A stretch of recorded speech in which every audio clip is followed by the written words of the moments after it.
আমাদের এখানে ছিল প্রদীপদানের অনুষ্ঠান। সারাদিন ধরেই অনেকেই অনেক কাজকর্ম করছিল, বাট আমরা বিকেলবেলা বেরিয়ে পড়লাম বাচ্চাদের রেডি করিয়ে। আমরা নিজেরা রেডি হয়ে এই দেখো এবার বেরিয়ে পড়েছি। বাড়ির পাশেই মন্দির।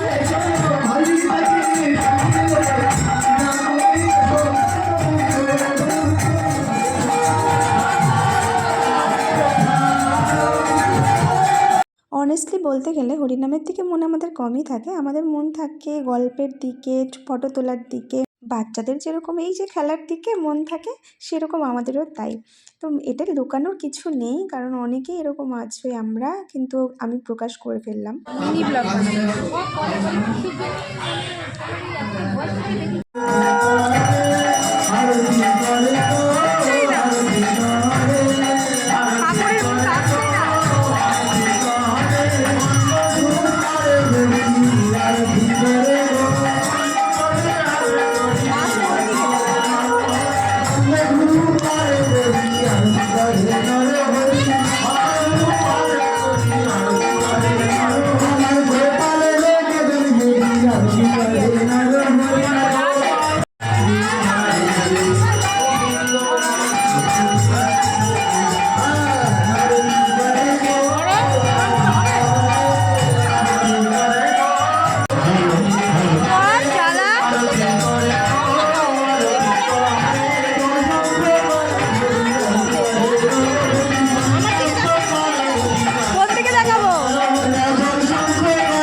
এই দেখো মেয়েটা কেমন দেখেছো, প্রদীপ দান করছে, এদিকে আমি বলছি যে দেখো আমার ভালো করে দেখা যাচ্ছে তো, তারপরে আমি দান করব। এটা কি কোনো মানে ভগবানকে এটা মেনে নেবে? আমি জানি না।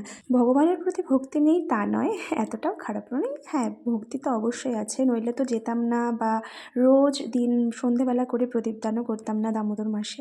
তো এইগুলো করি, সবই করি, কিন্তু হ্যাঁ এই যে একটু সাজগোজ করবো, ফটো তুলবো না, এটা কখনো হয়?